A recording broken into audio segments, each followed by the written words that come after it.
And the only person in my kid that's ever gotten, Yeah. the only Like person, they were shooting only one of my kids that's ever across the gotten lane, like a is Yeah, it wasn't Caroline, that far of a and she stretch had 'cause it such a wasn't mild case of but it it. was still. yeah. Ours is always just Once I took coming. All right, good evening. This is special city council workshop, 5 p.m. on Tuesday, November 14th.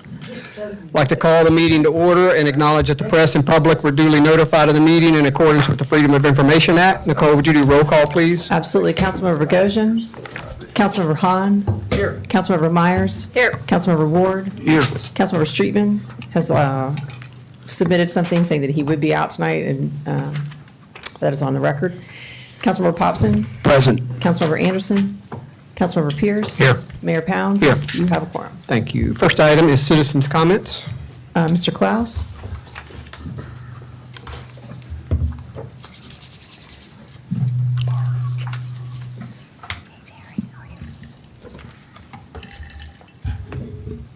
Al Klaus, 3 Grand Pavilion, meeting number 27 since 4/13 of 22 regarding noise ordinance and nuisance. Requesting for the 19th time to provide us written assurances regarding enforcement of section 925 BC.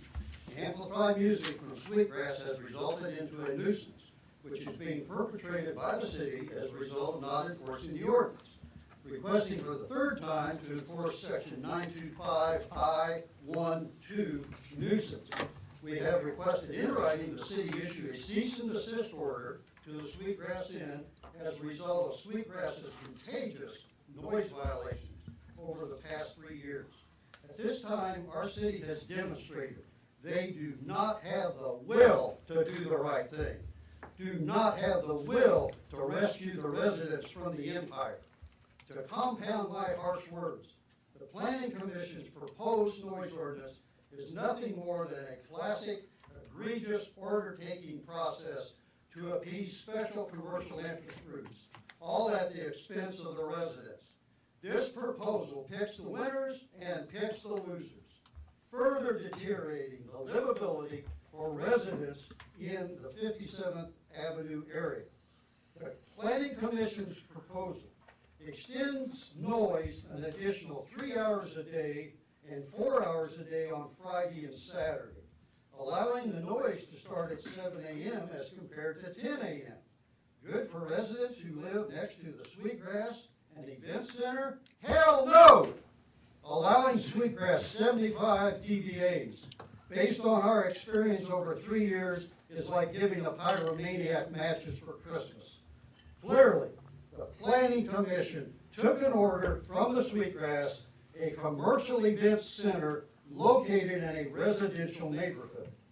We requested noise abatement from Sweetgrass a year and a half ago. They recently performed their noise sound study. As Councilman Streetman said, we all know what it is going to tell us. Planning extinguished the nuisance section in the proposed ordinance. Who benefits from this? Not the residents. However, I guess based on the city's past results, what makes the difference? Respectfully, we request the proposed ordinance be tabled until January of 24. The approval of this ordinance must not be bifurcated between 2 different councils.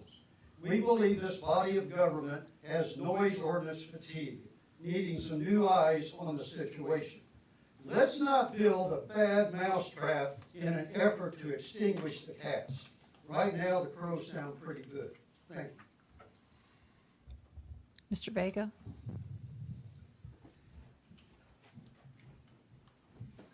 How are you, Mr. Klaus? Thank you. Good evening. Andrew Vega, 104 Sparrow Drive. I'm here to talk about the noise ordinance as well. Agenda item 6A, part 2. On page 56 of the agenda packet, under noise ordinance, section 925, paragraph G, exceptions, rule 6. There's red ink there. It says, it shall be lawful for an owner or member of an owner's immediate family to perform maintenance, repairs, or other work on their property between the hours of 7:30 a.m. and 10 p.m. Monday through Thursday, between the hours of 9 a.m. and 10 p.m. on Saturday and Sunday, provided that such work is otherwise in compliance with city ordinances. Well, one, it doesn't even cover Friday, so Friday is a free-for-all, I guess, as the note is written. The other part is some of us cut our grass and do our own lawn work on Saturdays and Sundays, so now I have to wait until 9 a.m. to do that. Well, 9 a.m. in the summertime, let's say basically from May through September, starts putting you into the heat of the day. I'd like to still be able to cut my grass and do all that work before in the normal time between 7:30 and 10. That seems reasonable as a resident and owner occupier. So I'd like to look for an adjustment to this to allow for that to happen. Thank you. Ms. Hack?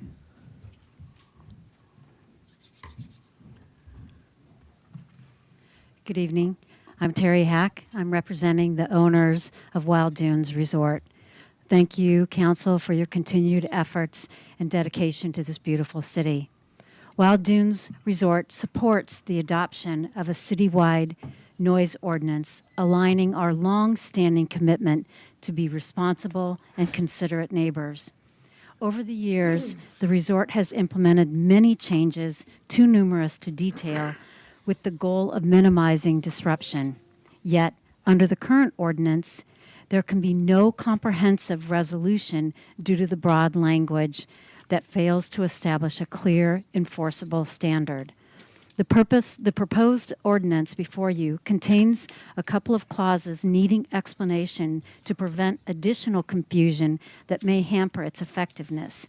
Our aim is to replace this confusion with clarity by enacting reasonable, specific guidelines.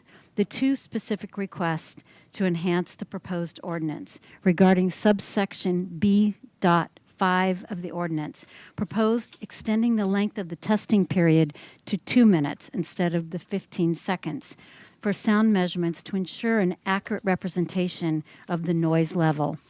Without an extended testing period, one could argue that any location at any time could be deemed to have excessive noise. We suggest the following amendment to the last sentence. If the equivalent continuous sound level LAEG measurement exceeds the threshold over a testing period of 2 minutes, testing may be stopped and the sound deemed excessive noise. Regarding subsection C-5 of the ordinance, we respectfully seek revision of this clause, which proposes reducing the decibel level if the primary source of sound is speech or music. This clause raises more questions. How will speech or music be isolated from other sounds? How will the tester judge whether the noise source is speech or music if there are other blends of many other sounds? Why does speech and music have their own levels? After all, noise is noise. The clause causes confusion with language that undermines the very goal of revising the ordinance. We appreciate all of the efforts thus far and request the establishment of a fair, consistent standard accompanied by clear criteria. We earnestly seek a resolution that represents the interest of both residents and businesses, enabling all to live in harmony within our community. Thank you. That's all? That it? Yes, sir. Thank you. Next item is a special presentation from Evergreen, a wage and compensation study review. And just by way of background and remembrance for everybody, it's been probably over 20 years since the city had done some type of wage and comp study. As you recall, in 20 and 21, we had this done with Evergreen. We made changes to our salary structures, our leave policy, our PTO policy, added a holiday or two here and there, so kind of an overhaul, if you will, at the time, as well as individual pay levels. Recently, with seeing so many other municipalities make changes or conduct similar studies, we felt the need, it was time to tweak a little bit. We've had some vacancies. It's taken a little bit longer to fill the vacancies than we have in the past. We just felt like after a couple of years, it was time to review and take another look at the market. So tonight we have Allie Crumpler with us from Evergreen, and you've got a presentation in front of you. It's on the screen. It'll be posted online after the meeting as well. So Allie, thank you for joining us. Hi, thank you for having me. I'm very excited to review the results of our study with you tonight. So just to begin, to give you an overview of what we will be talking about, we will be looking at the goals of our study. So what were we hoping to accomplish with this compensation study, the project phases that we went through, and then the recommendations that Evergreen made as a result of those. So why do a compensation study? So as you all know, your greatest asset and your most valuable resource are your employees. So we always recommend organizations do compensation studies to make sure that you're able to recruit and retain top-tier talent. This also helps to improve employee morale, improves your organization's culture, and make sure that you are keeping a constant check on your budget, making sure that you are maintaining a healthy budget in terms of your employees' compensation. For our study specifically, our goals were to review your current compensation system. As the mayor mentioned, you did do a comprehensive classification and compensation study a few years ago, so we just wanted to do a check on that, ensure that you were maintaining that internal equity. We also wanted to survey your peer organizations to ensure that you were maintaining external equity. And then based on those, we wanted to produce recommendations to provide the city with a new system that is going to be equitable both internally and externally. So for this study specifically, we did our kickoff meeting in August of this year. And at that time, we requested quite a bit of data from your HR department. So we requested your employee database. So that was the information for all of the employees included in our study. We requested your salary schedules, which are your pay ranges, so the minimum salary to the maximum salary for every classification within the city, the job descriptions for all of those classifications, your organizational charts, and then any personnel policies and procedures related to compensation. So once we received that data, we were able to do what's called an assessment of current conditions. So that assessment of current conditions is really our analysis of your current system. It allows us to check the strengths and weaknesses of that system and really provides the baseline of our study. So what do we need to focus on moving forward? So not surprising since you just did a study, but your current structure was found to be very well organized. You are making use of 3 pay plans currently. So you have an open range plan for your general classifications, and then you have 2 step plans for your police and fire classifications. So that step plan means that they are getting a consistent increase from step to step, and that is currently 1.25% between each step. For your salary distribution, so where employees are within their pay ranges. So currently, approximately 76% of your employees are below the midpoint of their salary range, and 53% are falling within the first quartile. So quartile is if we broke that pay range into 4 equal parts. 53% of them are within that first quarter. So in general, your tenure increases throughout your quartiles, which is to be expected if employees are receiving pay increases with their tenure with the city. So the longer they're here, the more increases they're receiving. So if we look at that quartile analysis a little more closely, so the colors here are showing those quarters, so those 4 equal parts of those pay ranges, and the orange there is showing that first quartile. So again, the majority of your employees are within that first quartile, and that really suggests to us that you've had some recent hires and turnover. So again, 53%, an average tenure of 2.7 years. So since in the last 3 years, you've had a lot of new hires, which is really indicative of that first quartile, and really not surprising with our current market. So once we did your assessment of current conditions, we wanted to get some input from your employees as well. So we did release a survey to all of your employees in September of this year, and we received, yeah. Could you go back to this chart real quick? Sure. Maybe it's just me, but I'm having I don't know what to make of that chart. Okay, so let me back up. So this Colorful. It's very pretty. So it is showing the quartiles for all of your pay grades. So the numbers at the bottom are each pay grade that your employees are in. So the 1 through 129 are your general classifications. F1 through 5 are your fire folks, and then police are P1 through P5. Okay, that's okay. That's helpful. So then like PO5, everybody is in the 3rd quartile. Yes, sir. Okay. All right. Thank you. Okay. Can I ask a question? Sure. And I don't know if you're going to have some follow-ups, but you mentioned something about 2.7 years of service within a certain job classification. Is it possible for us to get the tenure added to any of this, just so we know how long people Sure. are? Yeah, I can provide a chart with the average tenure per classification. Great, thanks. Sure. And that 2.7 years was in that first quartile. So within that first quarter of those pay ranges, the average tenure is 2.7 years.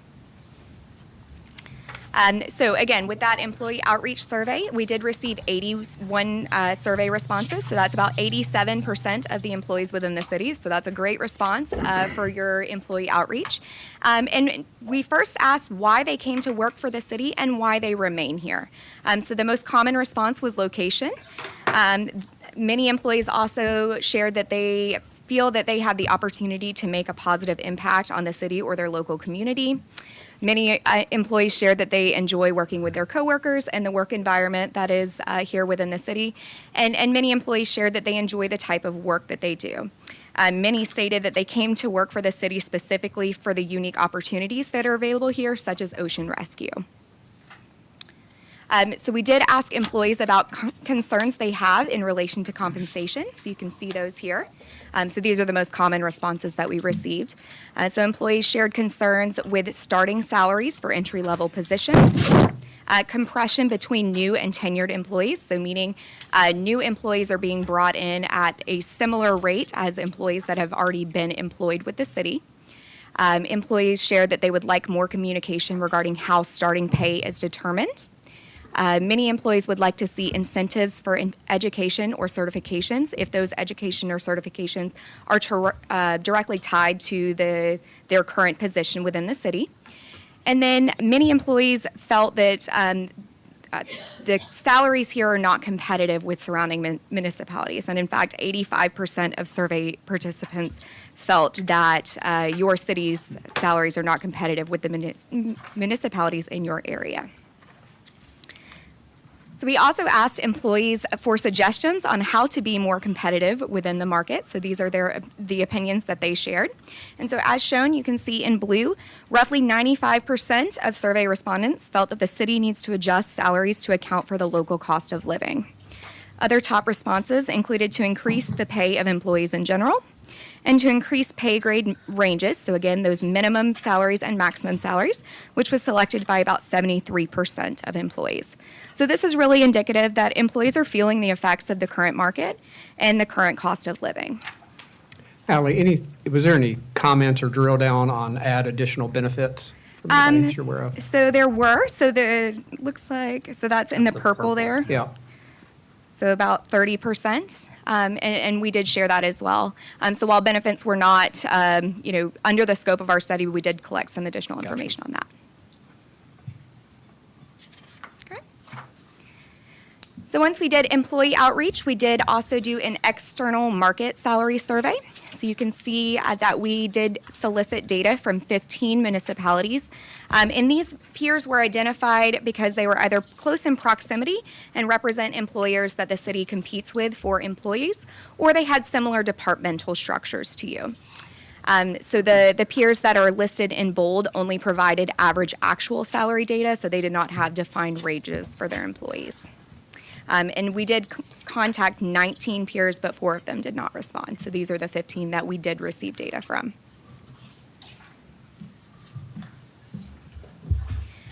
All right, so looking at the results of that study, so we did use 42 classifications as benchmarks. So those were all of the positions within the city. And we did collect over 300 data points. So looking at the 50th percentile, so if you think of it like a bell curve, so right in the middle, so half of your peer organizations are paying less and half of them are paying more. You guys are about 11% below at the midpoint, or really across the board, about 11% below peer organizations at that 50th percentile. Yes. You're talking range, not actual pay? Or yes, ranges. Got it. Yes. And the average range spread, so again, that minimum to maximum salary is 47.5%. For your peers, the city's average range spread is about 50%. So you have 55% range spread for your general classifications, and currently you have 35% range spread for your public safety folks. Could explain that to me, the range spread? So somebody doing the same job could be $50,000 a year or $100,000 a year. Is that what you're saying? Well, so range spread is the distance from that minimum salary to the maximum salary of their pay grade. For that particular job. Right. So easy math example would be 50 grand to 100 grand for the same job. Mm-hmm. Right. Okay, thank you. Mm-hmm. And that would be what range? That would be 100% range? That'd be a Spread 50%. Well, 50 to 100 is Depends on which way you 50,000. Yeah, do which it. way would you, how are you computing? Yeah, so it would be, I don't have my numbers off the top of my head, but yeah, it's, so looking. That's a good question. So is it 50 to 100, or would it be 50 to 75? So it would be based off of the midpoint, so we calculate I- that based off of the midpoint, so a But 55%. yeah, understand, but the average range spread, if it's 50%, would that translate into salary from 50,000 to 100,000?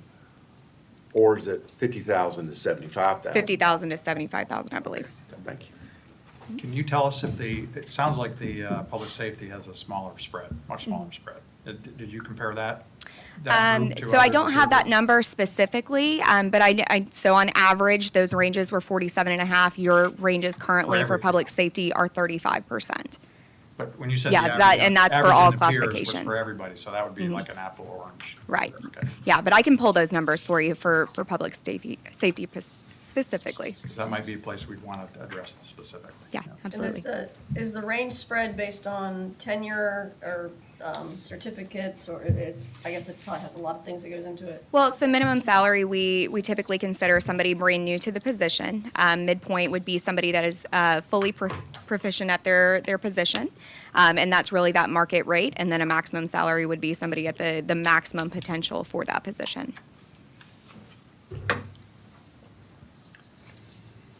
Okay. All right, so looking at the results here at the 50th percentile, so again, right there in the middle of your average salary range for your peers, there are 16 salary ranges that are greater than 10% behind market at the salary midpoint. And so again, I do want to stress that these are ranges, not individual employee salaries, but those minimum to maximum salaries. So this is, and when we did these data matches, we are looking at position descriptions based on the roles and responsibilities of the position, not the job title, because those may be different from I jurisdiction apologize to for interrupting you. Could you say that one more time about your range, what you just said about the ranges? Yeah, so So we're when all we're on the looking same at the positions behind market, we're looking at the salary ranges, not for individual employees. So this is for the classification, the minimum to maximum. Min to max, you're doing min to max instead of midpoint to max. Right. Well, so this is at the midpoint. midpoint. So, and we consider midpoint to be that market rate. Got it. Okay. All right, so putting this together, and what considerations do we want to put forth for a salary plan moving forward? We want to maintain consistency and transparency in your structure. So again, we mentioned that your current structure is very well organized, so we don't want to mess with that too much. But we want to allow for flexibility to meet your future need and to provide you with something that is fiscally sustainable. So something that is going to be affordable now and in the future. So we looked at basing your plans at that 50th percentile and adjusting those pay plans by a market midpoint of about 11% to maintain your competitiveness within the market. So when we look at that, we can propose new plans for you, but we can also propose options for implementing that and moving employees into those new plans. So these are just a few of the options that we can do for you. These were chosen because they are similar to what you implemented in your last study. So options that you may already be familiar with. So bring to new minimum is exactly as that suggests. Employee salaries are adjusted to the new minimum of the proposed pay plan. So if they are already making within the minimum or within the new proposed plan, they would not receive an adjustment. So only those employees that would be making below that new minimum would be brought up. Current range penetration is looking at where employees fall in relation to your current plan and then moving them to that same rate within your new plan. So for example, if an employee is 40% of the way through your current plan, they would be moved to 40% of the way to the new plan. And you see that capped at 7.5%. That is really a budget tool, just making sure that the city can afford the option. So no employee would receive more than a 7.5% adjustment unless it would be more than that to bring them to the new minimum of the pay plan.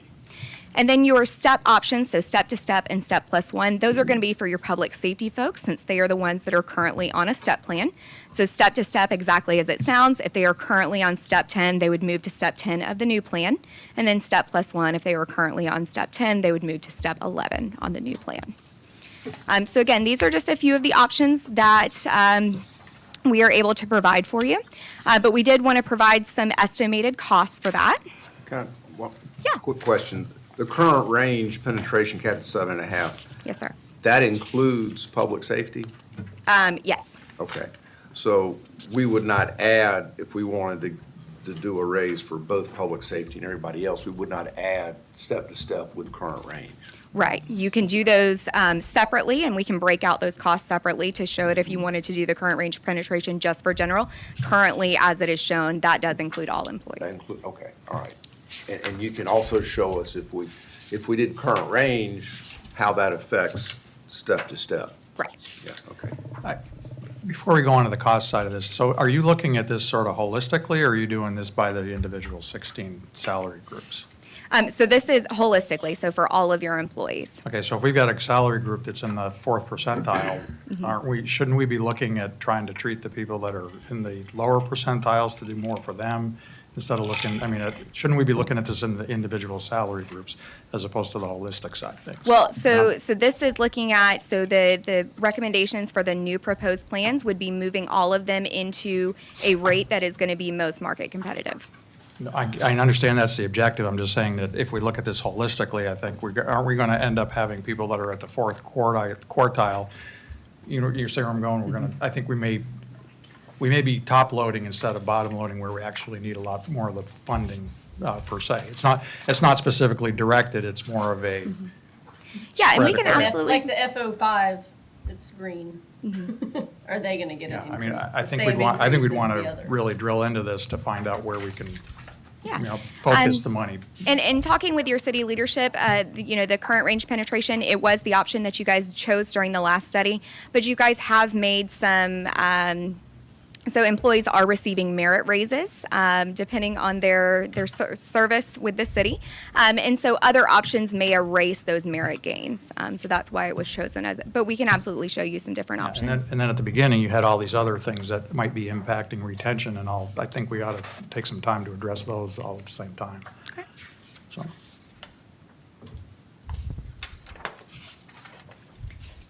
All right, so looking at this, these are some of the potential costs of these options. Again, we can absolutely show you some other options if you guys were interested in those. But this is really, again, at that 50th percentile, maintaining your plan consistency, and then just updating you for market competitiveness. So these are budget estimates as a snapshot in time. We all know that HR data is not static, so we would work with your finance and HR departments to give you those most updated numbers.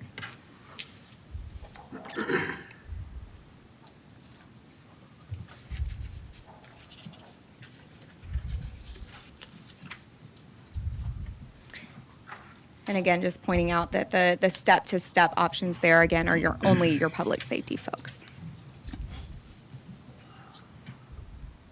All right. So recommendations moving forward, we would continue to recommend that the city conduct small-scale salary surveys as needed to just continue to assess your market competitiveness. As we've seen, it continues to change very quickly. So just making sure that you are remaining competitive with those hard-to-fill classifications and making changes to pay grade assignments if necessary. We recommend conducting a comprehensive classification compensation study every 3 to 5 years. With the city of your size, we would say every 5 years, subject to budget constraints and as market conditions are warranted. And then to review and revise as appropriate your pay practice guidelines. So anything related to compensation of employees, so determining salaries of newly hired employees, progressing employees through their pay ranges, or determining pay increases for employees who have been promoted. All right. Questions?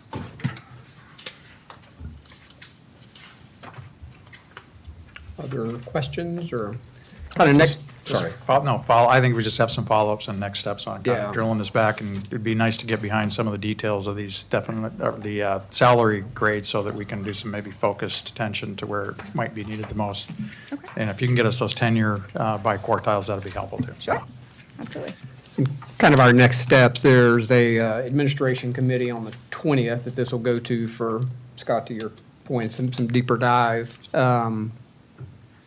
It'd be great to get something in front of council at the end of this month so it can be effective for 1/1, but, I mean, that can be our target. Other questions for Ally while we've got her? Desiree or Janice, anything to? No, thank you, Ally. And Ally, let me ask you this real quick, and Scott, to your point about, you know, the bar chart that shows employee suggestions, if there were verbatims there, could we get them? And again, I'm kind of focused back on the add additional benefits, because if you're looking at, you know, if one of our employees are looking to go to another municipality, then benefits are same, for the most part. You know, they're using the state plan, they're using the state health and Right. retirement and pension and such. Any idea that there was verbatims there or detail there that may give us some insight? Yeah, absolutely, and I can share that data. Okay. Because, I mean, there's only so many things we can do. I mean, currently, we pay for employees for healthcare. You know, I know some of our employees participate in the 401K. We don't do a match there. I mean, that's a spot that we could lever, potentially. I mean, that may be a differentiator when you look at other cities or other municipalities. They may or may not be doing that either, but that may be something. Again, I know that doesn't put pay in people's weekly paycheck, but it's a nice long-term benefit for sure to have a match in your 401K. Well, I think one of the other things that they brought up too is the, you know, when you get a certification or you get an advanced degree, what happens? In some cases, nothing happens. And do we need to look at some kind of an incentive to help people get a bump up into some next grade or something? Yeah. With the accomplishment of those achievements. Yeah. And don't forget, we're paying for that tuition. Exactly. But, yeah. Other thoughts? Ally, anything else to add? Desiree, you good? Yeah, Okay. thank you. Thank you. Thank you. Appreciate the work. Next item is dashboard of city operations and short-term rental report. Desiree? All right. Councilmember Bogosian will be joining us via remotely, so I'll patch him in after my dashboard review. October 2023 numbers, dashboard, nothing too crazy that jumps at me that I wanted to highlight, but do want to go through personnel vacancies. We do have 3 police officer vacancies, not 2. This is as of October 31st, so we have more information now than we did when this was completed.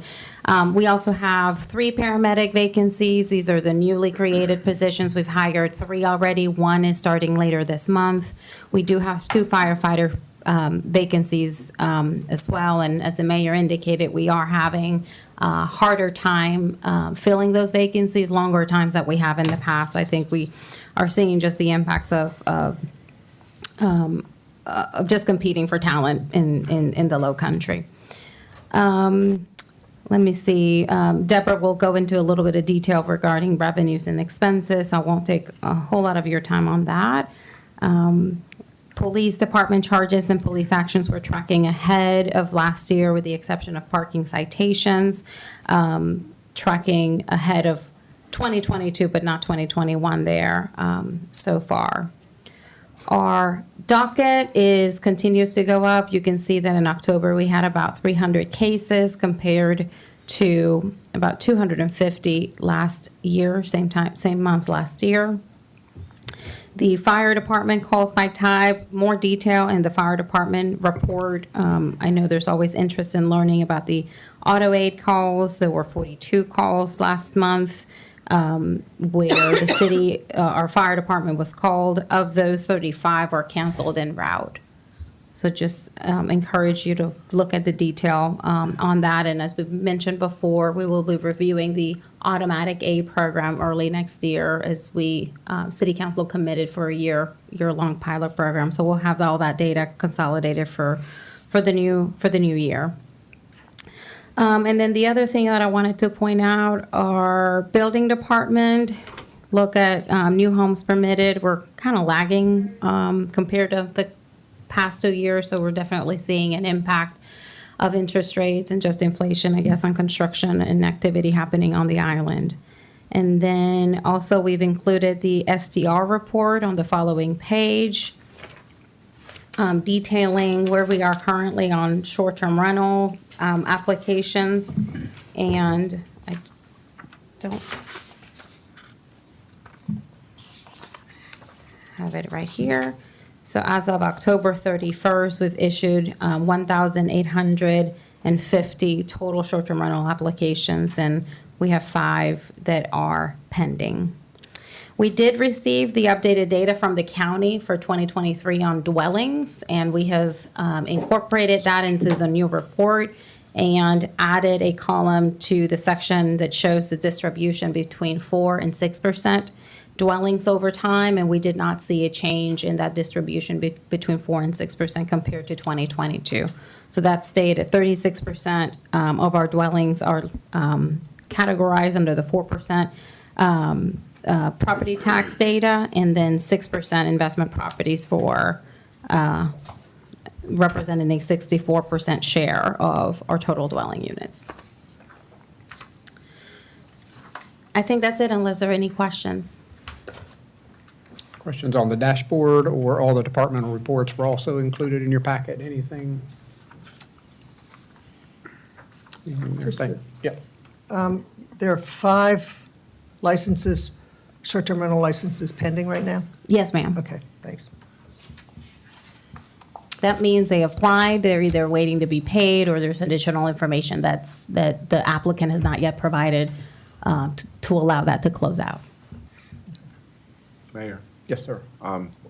with the fire department calls by type, I understand that 450 of them were auto aid calls.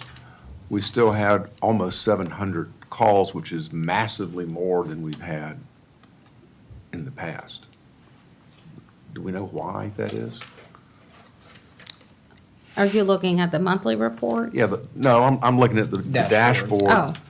The green column is approaching 700, and 450 of them were auto aid, okay? So that still puts us in the 300 range, which is tremendous amount more than we've had in the last 2 years. Yes. Chief, any detail, anything to add on that? We're just having a lot more calls.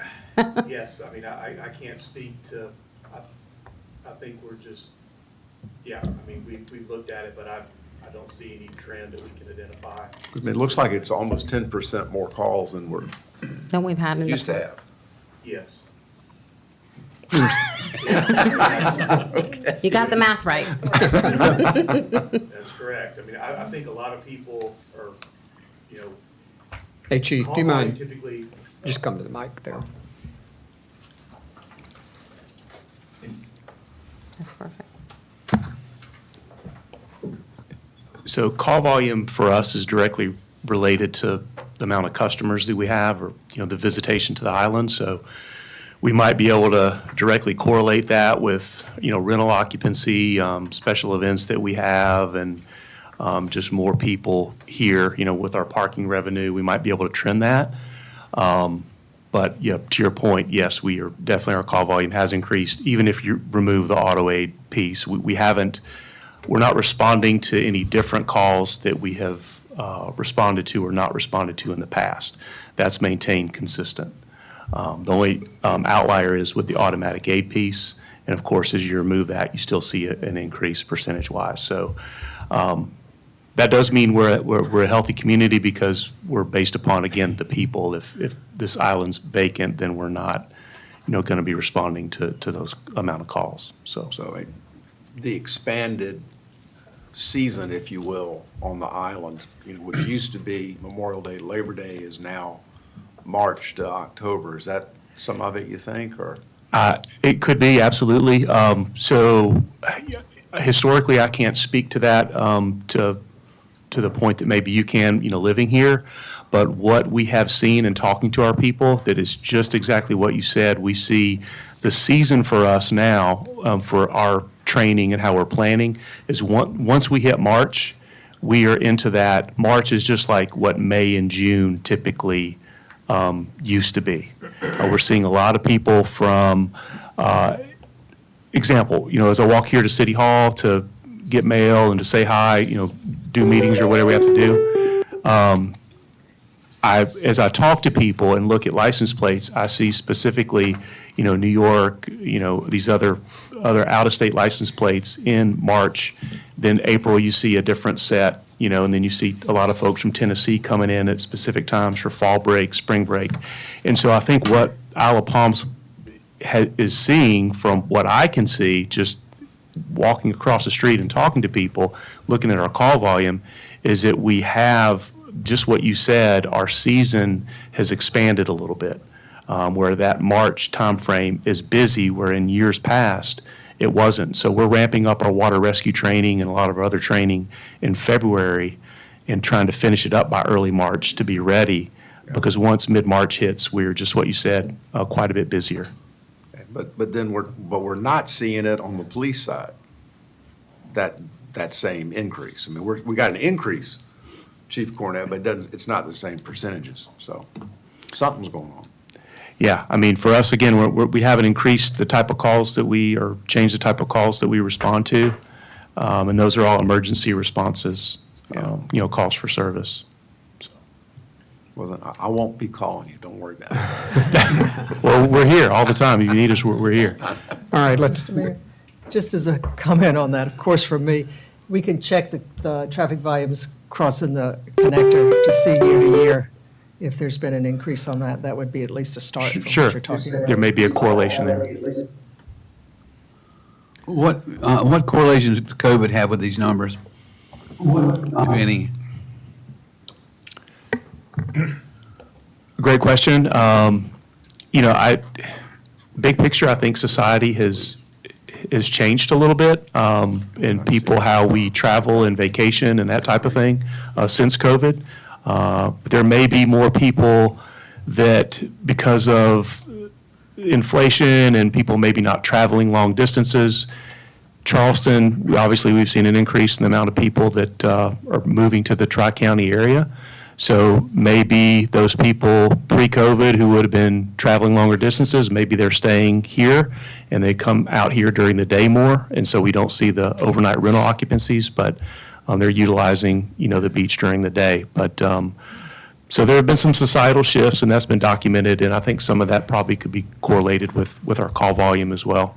So it's a good point. I just don't know enough, and we haven't had enough time since COVID to really, and I haven't looked at a whole lot of research, but just looking at stuff high level, it seems like locally that's changed, and then across the nation that's kind of changed how we vacation and where we go. thank you, Chief. Yeah. Good. All right, let's keep going. Item 6, strategic plan, policy initiatives and priorities, livability. Item 1, discussion of addition of the license registration module to Rentalscape agreement. Desiree? Yes. So you all recall earlier this year, we made the transition to Rentalscape as our short-term rental manager and monitoring system. That cost is currently $42,000.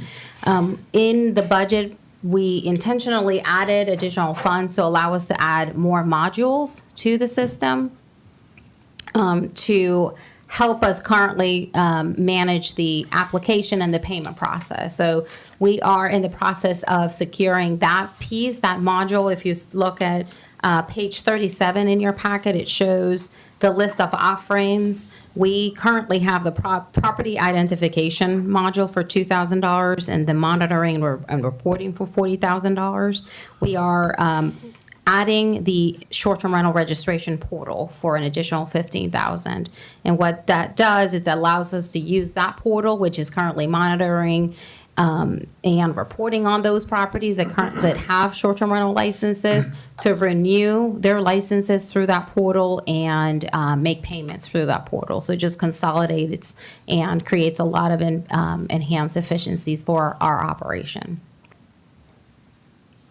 Our And- goal would be to have this implemented before the next renewal season, which would be due April 30th. And this is a budgeted item? Correct. We included $20,000 in addition to the 42 to allow us to do this.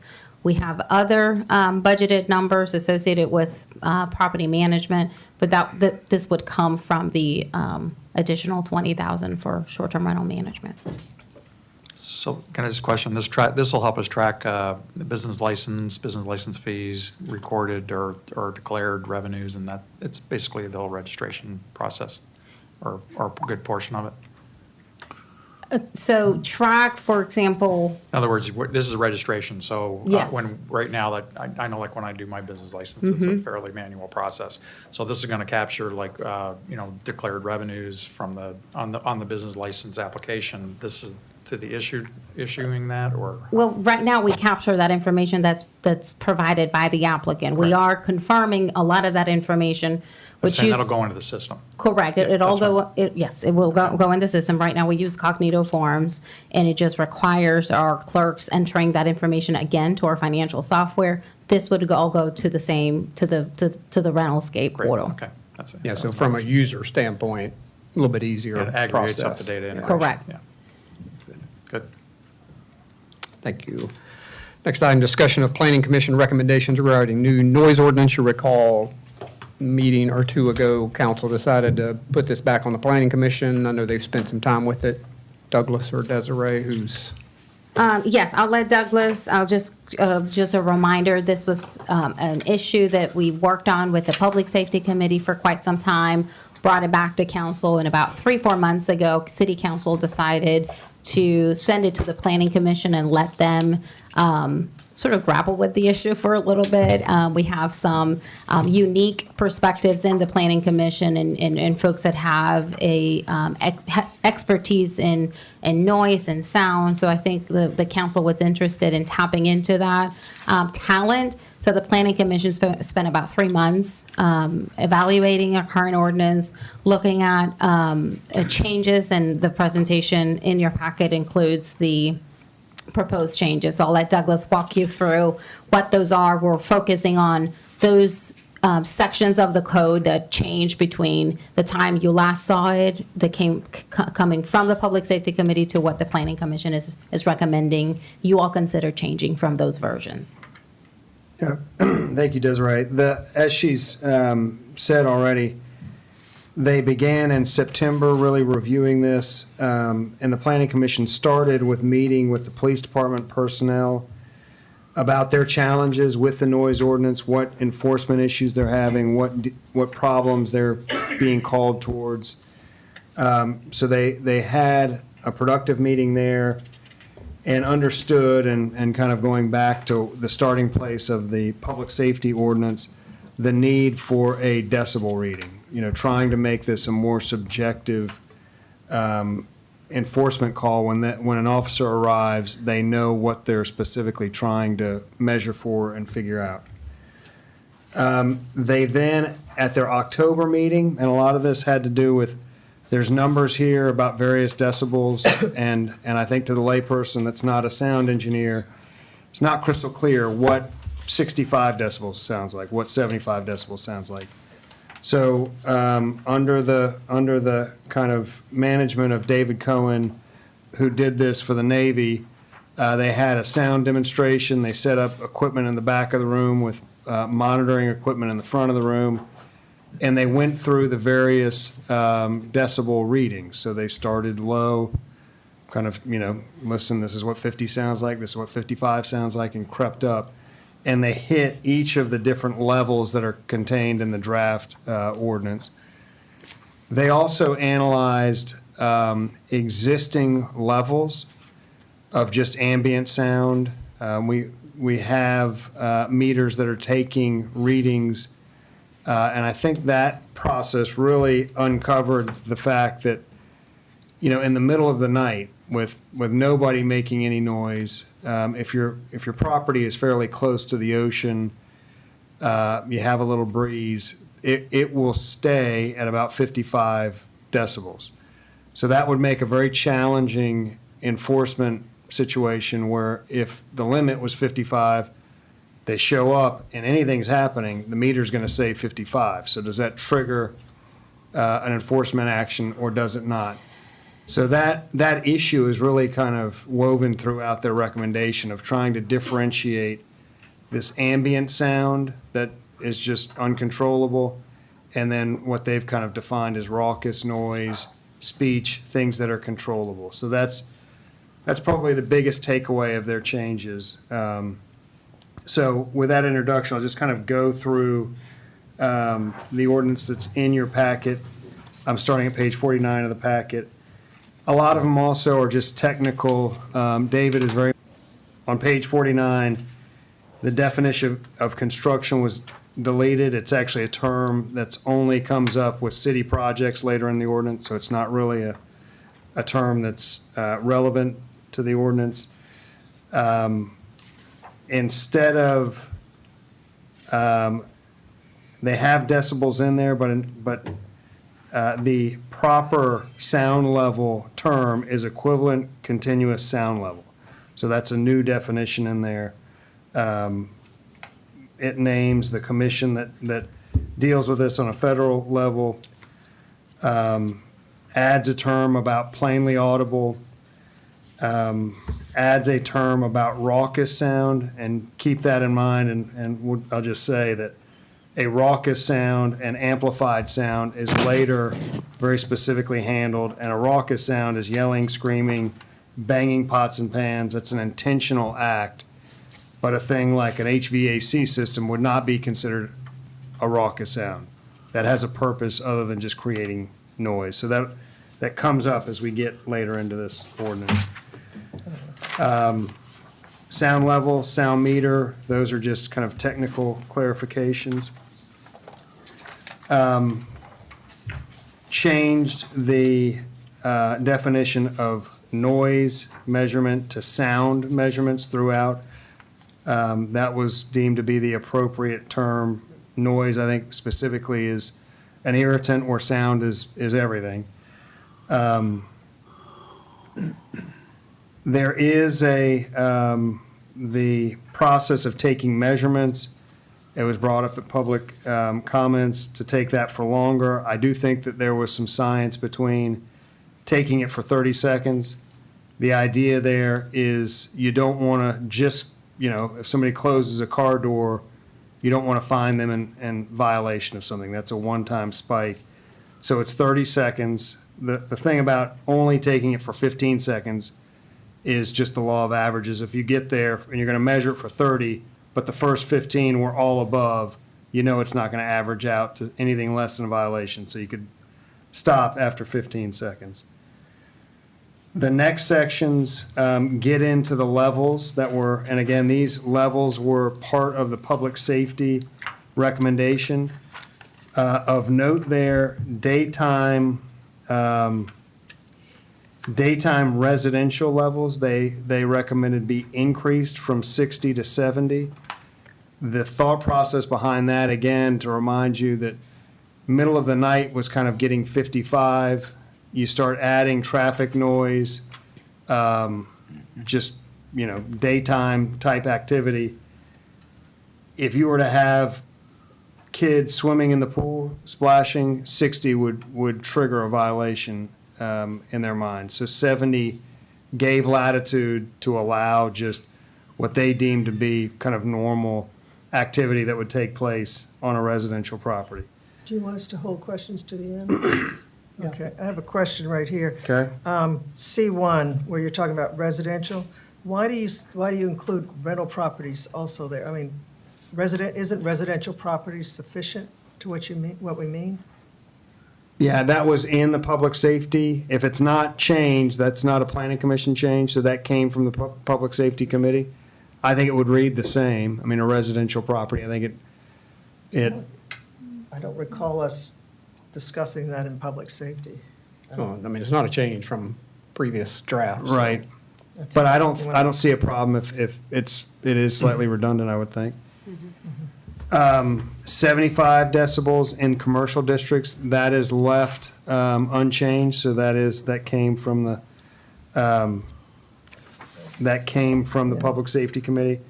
I will say, and I'll explain this in just a second, the time change gets to a provision later that specifically calls out amplified sound and raucous noise.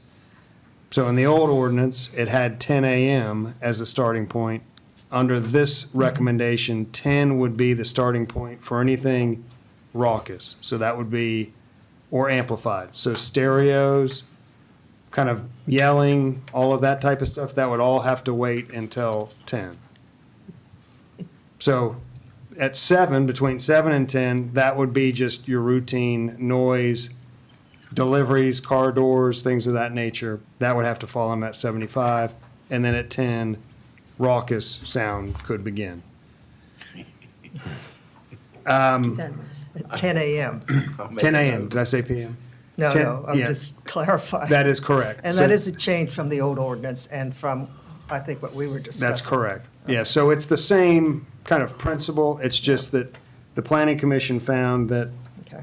if you were to try to keep things at a low level between 7 and 10, you're going to have a very hard time doing that because just the ambient noise is getting up. So they specifically call out raucous or amplified music and say you can't start that until 10. Well, what time can construction start? There's a section on that, but it remains unchanged from the current recommendation. To another point, we'll get to that in just a sec. So nighttime, 55, that was a carryover. Oh, I'm sorry, back up one. GC 2, this is the Front Beach District. That actually, the recommendation was to go up from 85 to 90. And the reason for that is they have added a provision in 5, just below that, 2 below that, that specifies if you're dealing with speech or music, which the planning commission felt were highly controllable, that you get reduced by 5 decibels. So, Explain. Let's give an example. yeah, so if it is construction at, let's just say, commercial, construction, noise happening would be 75 decibels. If it is music, kids screaming, that would have to come down to 70. The other part of kind of lowering, so that kind of by effect is a lowering from the recommendation from 75 to 70, because quite frankly, I think that noise and yelling and raucous music, raucous sound is the issue. Under their kind of analysis of what's happening today, almost never would sounds today go above 70. So that is kind of This is in the commercial areas you're talking about. yes. Well, That's a- the example is in the commercial area, but in any of the areas, if the sound that is generating a complaint is either no music or voice, then the threshold, the limit on the threshold for the decibel would be reduced by 5, whatever that is specified in the ordinance, depending on the different areas. All right, so we've raised the decibel level to 70 decibels in residential areas. But then During reduced it daytime by hours. 5 for voice and music. So in effect, it's 65 for voice and music in residential areas During the day. during the day. Because we don't have any manufacturing here, so there's really only, Well, for whatever reason, there is a lot of noise, just ambient sound that we Yeah. don't really pick up. It's wind, it's ocean, it's traffic. cicadas. HVAC. Yeah, mechanical equipment. Okay. And so in the GC2 area where the decibel level has been raised to 90 decibels, if it's music, It goes back to 85. And the reason for that is the planning commission felt like 85 was specifically chosen because of sound meter readings during an event that was deemed reasonable at the Windjammer. And 85 seemed to not cause a problem. So 5, to take 5 off, would have put it at 80. which was their understanding was not the will of what the Public Safety Committee wanted. So to keep that kind of unchanged, they had to increase that by 5 to account for the new section that lowered it by 5 for music. So that standard pretty well stays the same. It goes up by 5, but then another section reduces it goes by 5. back, yeah. Okay. So, evening, so now we're to 55 decibels across all areas at night. And again, remember that if it's speech or music, that even gets lowered further, down to 50. So I think, from my standpoint, a pretty big takeaway is it would have to be really, really quiet at night. And the Planning Commission spent time on that.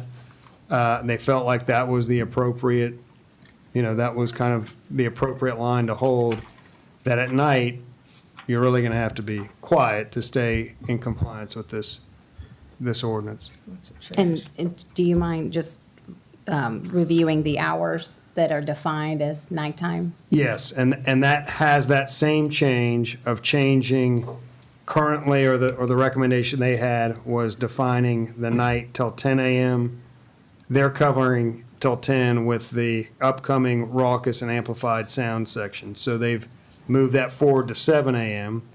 Because again, their sound graphs were showing them daylight hours, you very quickly got over 55 just with traffic and daylight noise. I was just going to suggest that, I mean, I don't know if it's possible to include some kind of a pictorial, an exhibit in here that has time of day, zone. Source of music. Yeah, zone, type and of then property. type of property or type of, source of music. Yep, Source absolutely. of sound. I mean, I think that might be very, grid would, at Yeah. least for me, would be very easy to, Yeah. supplement this, so. Absolutely. now there at We least did is a one for picture. public, based on the public safety version, so we can update it Yeah, with we'll the do the planning. same. Yeah. It's a Because lot I think, of I think air. I'm getting, it's everything except then you get music or voice, then everything deducts 5. That's correct. Time of day stays the same, yeah. I have a question about, you raise the decibel level for residences and for GC2, but not for other commercial areas. And that, the basis for not doing that was their measurements showing them that they should not have any problems staying under 70. So they acknowledge that it was 75. You take away 5 from music and voice, that in effect makes it 70. Their kind of readings of the graph are showing that just by operating the way they are, they're almost always below 70 today. And for So what prior are the noise history. complaints being generated by that we're getting? So, we also, this allowed us to compare times that complaints are coming in versus the decibel readings. Some of those you can see very kind of succinctly that a complaint happened when it got over 70. Some of the complaints are happening in daylight time, and we're not near that 70. Some of them happened at nighttime, definitely over the 55. So I think that if you look at the times and the citations issued, they correlate to these numbers. If you look at the times that they responded and didn't issue a citation, it also kind of vets that a reasonable ear is kind of aligning with these decibel readings. Did anything change regarding where the point of measurement's going to be? Not with this. No, it's still at the complainant's property, outside. If you need to go up, you can, if you have access to it. I think it says anywhere on the property. Yes, Right. pretty much anywhere you can get access that it might be louder, but generally it is on the complainant's property. So I think the last couple more things to point out. So this new specific prohibition gets E5. There is a new prohibition on raucous or amplified sound nighttime. And that's where it says anytime between 10 PM and 10 AM, Sunday through Thursday. You can't have it, and then it allows for an hour later on Friday and Saturday up to 11. So those are the hours that pretty well align with the old hours and the recommended hours. Now, those hours are specific to raucous or amplified sound. So, Doesn't that put us right back where we were and what we're trying to avoid, which is to have a subjective measurement? And that's what the chief had always told us he wanted. well, so objective. you still have the decibel readings. You still have to abide by the decibel readings, but if you are making, if you have amplified music or raucous sound outside of those hours, But, okay, all right, so any amplified music or anybody being raucous at nighttime, regardless of how raucous they are, is a violation. that's correct. So that's subjective, is my point. Well, I think amplified that's not Yeah. subjective. And when you look at raucous, there is a definition specifically of raucous. Any sound created by yelling, screaming, the use of horns, whistles, similar devices, banging of objects with the primary purpose of creating noise. So if you're talking on your porch, that wouldn't qualify as raucous. But if you're yelling and it's 11 o'clock and you're on your porch, even if you couldn't yell and stay under the sound measurements anyway, but if you're doing that, this prohibition. I understand what you're saying, but like my wife tells me I'm yelling all the time when I'm just talking to her. You probably are yelling, Blair. Yeah, that's subjective. Yeah.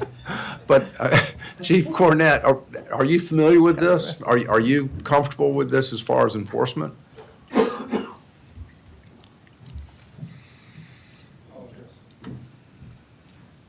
So as I read it, it is plainly audible, which means if I hear anything associated with these, it's basically a zero tolerance for sound that meets any of those qualifications. And, I do see your argument. We have had calls about individuals who may be hard of hearing. Hard of hearing individuals do tend to speak louder. I use that example because we've had that, and I've responded to that. Somebody outside smoking a cigar, just speaking loud because he didn't have his hearing aids in. Some people might consider that yelling, but that would be a subjective part of it, is what you consider yelling. To me, yelling is where you were yelling, like my drill sergeant used to do. That's yelling. Yeah. I don't think he spoke any other way. So, but that could be an area that might be a little subjective with that one. And plainly audible is it's any sound, basically. If you're comfortable with it, I'm not going to say anything else. And that's what this is all about, is giving you something that you can enforce, which you couldn't do before. I think the decibel levels are definitely easy to enforce. Plainly audible and yelling part may be debatable, but I think if we show up and we can tell somebody's yelling, because you do tend to elevate your voice differently when you're yelling versus when you're just talking loudly. That's the only area I see that there could be somebody arguing with this or having an argument against it, but I think that's something we could typically use the body camera, and that would be easy to determine if they're yelling or not. I think be easier than what we have now. Fair enough. Yeah, I guess I'm hung up on the plainly audible as well. So I would just, for the record, plainly audible, the plainly audible language is E3. That's loudspeakers, trucks, amplifiers, electrical devices on public streets, sidewalks, or other outdoor public places under the control of the city in a manner to be plainly audible at a distance of 50 feet. So that's the public area. If you're dealing with a porch, your neighbor's porch, it's a decibel and it gets to the raucous. It is slightly, I guess, up to the discretion if they're yelling or not. Is it raucous? If somebody's just plainly talking, for Blair, it might be raucous. For other people, it might be not raucous. But there is, and the planning commission talked about the fact that it is pretty locked down at night, if you all were to adopt this, the expectation is you would pretty well go inside, turn off music, not have outdoor activity after 10 o'clock in the weekdays and 11 o'clock on weekends. I think where I was using the plainly audible is that very last sentence that's in blue of number 5 does say that is plainly audible on any adjacent property. So that would be if I'm standing next door and I hear anything. That's right. It's plainly audible. But, I Well, mean, it'd have to be a raucous sound or an amplified sound. So that would put you back to, Right, the yelling. yeah. The raucous Okay, so definition. There's definitely some So gray there if if I'm somebody's s- talking loudly. if I've got Thanksgiving, we're going to have 21 people at the house, and we're all going to gather on the porch because we're trying to separate from each other. My neighbors could complain because they could hear us talking on the porch? What time would you be doing If that? it's- Depends on the time of the day. I can't get rid of them. No, during the day, but No, not No. during the day. This is After 11 o'clock. specifically after 11 on the weekends, 10 o'clock at night. And they would have to be deemed to be being raucous, which is defined as yelling, screaming, banging on things. so If they're talking, I think you get into a gray area about whether it's raucous or not. So I was reading this wrong by separating out plainly audible as being anybody who can hear neighbors doing anything outside. Yeah, that section is part of, I mean, it has to be raucous, amplified, and plainly audible. So it has to be either raucous, amplified, but It's either or. one of those is and plainly audible. Okay, but it's raucous So meaning if it it's could be not like, raucous or amplified, but it's still plainly audible, it doesn't count. I would say too, the yelling part, those are things we already get calls about. Most often we get those, it's a domestic related incident that people are calling about. And I think that's kind of where I would put that with, if somebody's Either yelling. raucous Unfortunately, amplified. most of the time that does not happen. not talk. When we're there, we rarely get to hear it. But I do want to point out too, when I was going through incident reports yesterday morning, several incident reports have been completed recently about loud talking on porches at night, specifically during night hours. A lot of calls for those coming in. after 10 o'clock? Yes, ma'am. All right, I can understand that, but I just want to make sure that people gathering on their porches, which we do at the beach a lot, isn't going to be prohibited by this. Not unless you're yelling. That's the way I read it. I don't know. Or banging and whistling. Whistling. Douglas, let's finish the changes, and then I think I've got a suggestion if we can move on. So last point that I'll make is the owner doing maintenance on their property. This is page 8 of the ordinance, maybe. What was that? So this is exceptions. So it's G6. Subsection G6, and it was spoken about during public comments. There is definitely a typo in there. Friday, it should be covered. So Monday through Friday is what it should read. And there are hours in there, and you'll see that new section is borrowed from the section right above it where it was deleted. It's similar language, but in the section that currently is in the ordinance and was in the draft, there is no time limit. So that is a definite change. That the example was made, and one of our commissioners did it, where they intentionally mowed their grass in the middle of the night to irritate somebody. So this would keep you from doing that. So that's a new, again, with all that we heard from the chief, this wasn't one that we heard about, but I think they were there, they were tinkering, they felt like this was, could potentially be an issue, so they've added hours in there. But if it's the will of the council to stay with the current program of allowing maintenance at any hour of the day, then that would be your purview to do that. So my neighbor has a workshop in his garage, and a lot of times in the morning, he's out down there tinkering, and I can hear it. He's So- okay? So he would be okay if he started later than 7:30 during the week or later than 9 on the weekends. Okay. It's definitely okay now because there's no limit. But under this, he would have to wait till 7:30 during the week or 9 on the weekends. He's fine. That's all I have, Mayor. That was a lot. Yeah. Thanks to the Planning Commission. I know Mr. Cohen has joined us. So David, thank you for your efforts in putting all the examples together and sound systems up.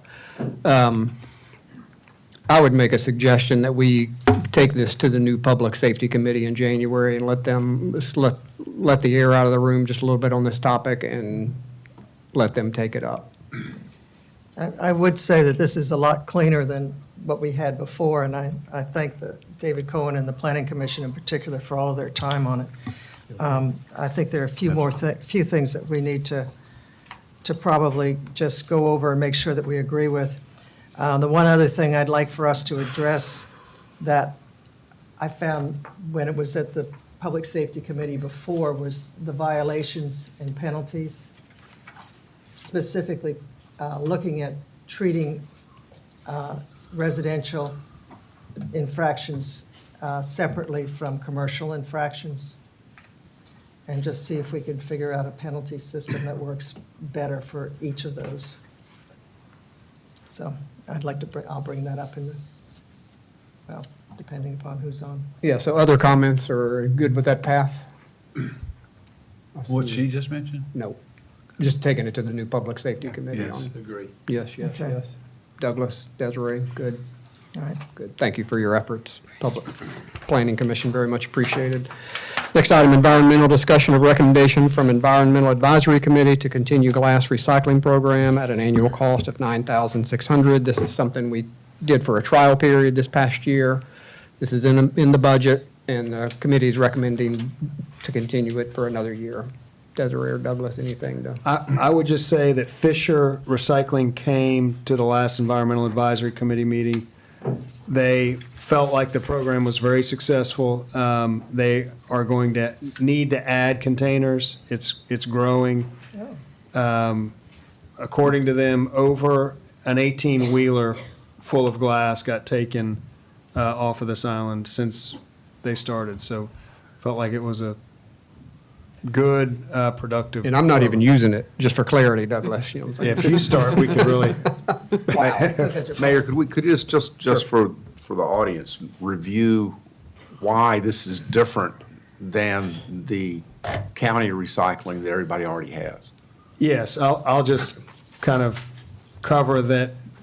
Currently, glass that goes into the blue bins, I think they would classify it as repurposing that glass at the county, but they crush it and they put it as layers on either the roads or capping the landfills. So the material under the county recyclings program is still going into the landfill, but they're using it for an intentional purpose.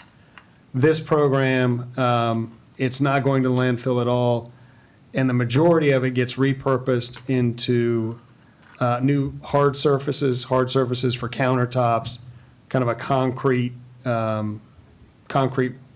material. So it's going to good use, it's being reused, and it's not ending up at the end of the day in the landfill. Thank you. Thank you, Blair, for bringing that up. Can you remind where the location is to the public? And they would like to add one, but currently there's one just beside the Harris Teeter, and the other one is at the Isle of Palms Marina. They'd like to add one towards the Breach Inlet Somewhere. end. Didn't they move it to the park? Yes, yeah, it is. Beside the teeter, I mean. By the road between the Harris Teeter and the park. What's the name of the park? The Carmen R. Bunch, Carmen Bunch Park, Yeah. I think is where it was. Originally, it was in the parking lot. on the other side of the Yeah. Harris Teeter, right? All right, thank you, Douglas, and for leadership on the Environmental Committee. Thank you for that.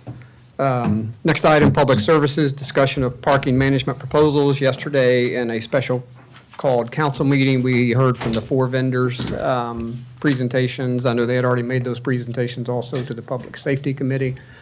I would like to recommend that we at least narrow it down to 2 vendors and take a deep dive on the financials and contract terms and everything else, but certainly want to hear people's feedback or other suggestions as far as the next steps.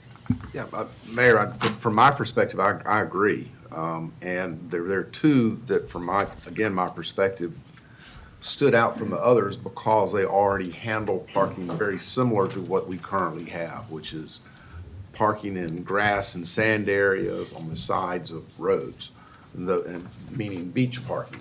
And those were the PCI and the Pivot Group, both of which handle, whether it's Folly Beach or Hilton Head or Sunset or North Myrtle Beach or Wrightsville Beach. Those were the two that do that type of parking, and that seems to be a good fit for us. So either one of those would be the two that I would suggest we Can I narrow make down. a suggestion before we? Just ask this real quick, and this was where the Public Safety Committee landed? Yes. Narrow it to two, take a deeper dive. Sorry, Scott. I was just going to say, I think that the session yesterday was quite enlightening, and I think the vendors definitely separated themselves from each other in a number of different ways. But I think before we down select, it would be helpful to do some of that work that you were talking about, Mayor, with the financial analysis, and also look at the capabilities and other aspects and other characteristics of the suppliers before we do a down selection. I don't think doing a down selection here is really the appropriate way to go. So I'd like to see us do that next step. I mean, we've seen, a total of 180 minutes of PowerPoint presentations from these vendors. And I think that with the information that was given to us yesterday, there was a fair, clear separation. I think there were a lot of things raised of what they're including and what they're not including in their proposals, and I'd like to see that before we do a down selection.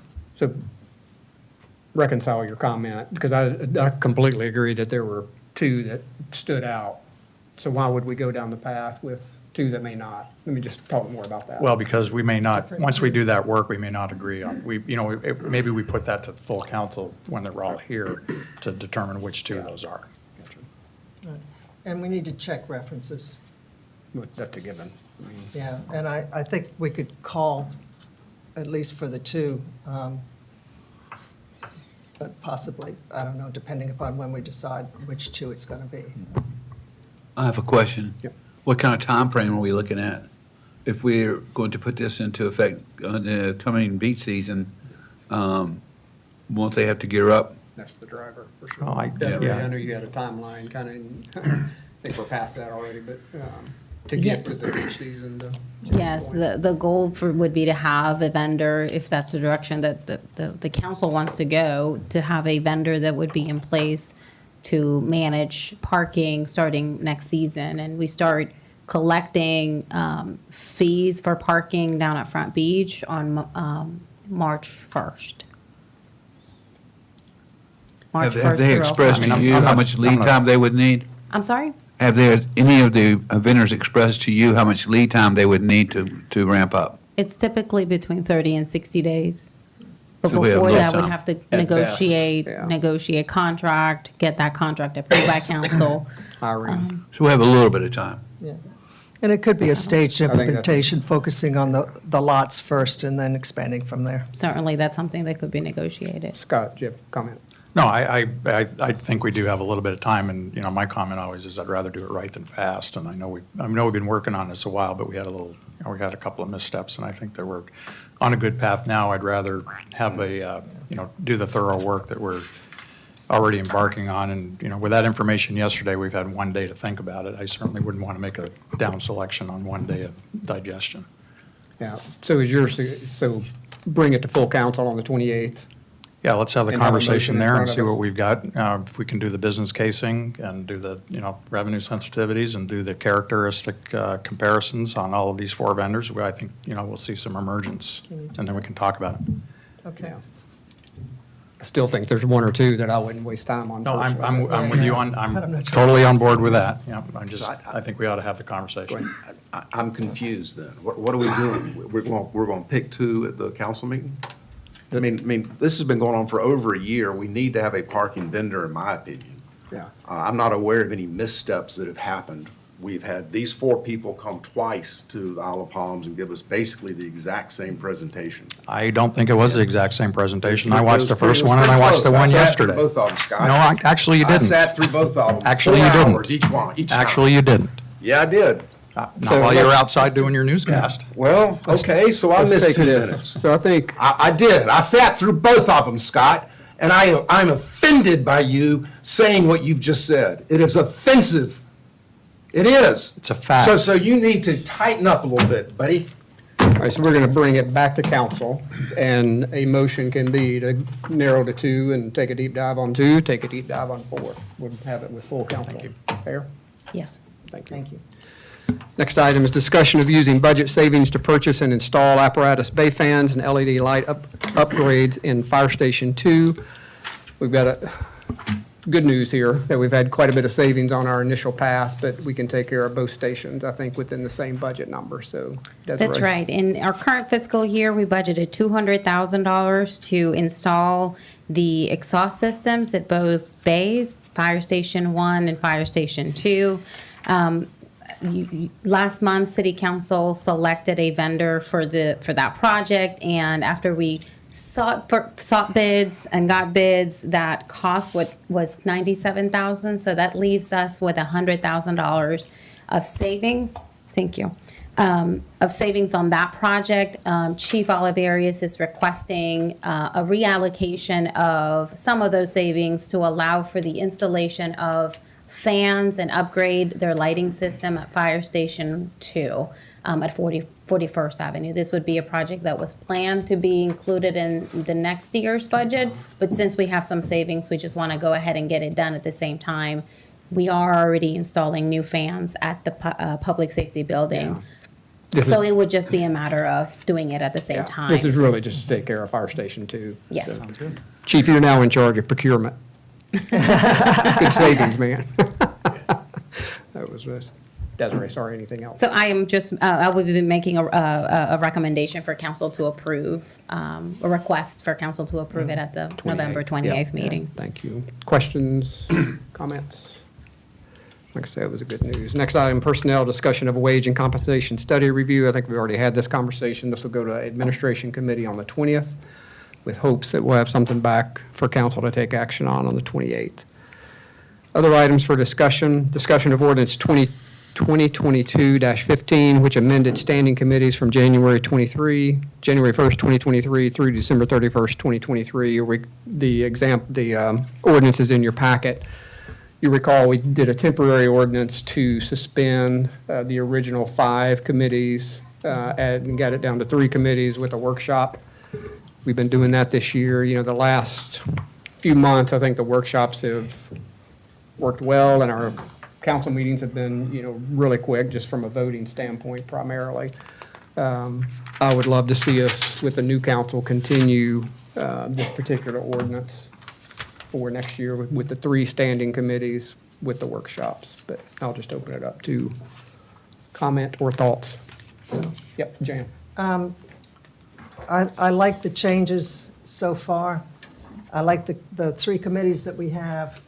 And I think there are just a few tweaks that might be good for us to discuss to get to the last little, improve it to where I think it's working really well.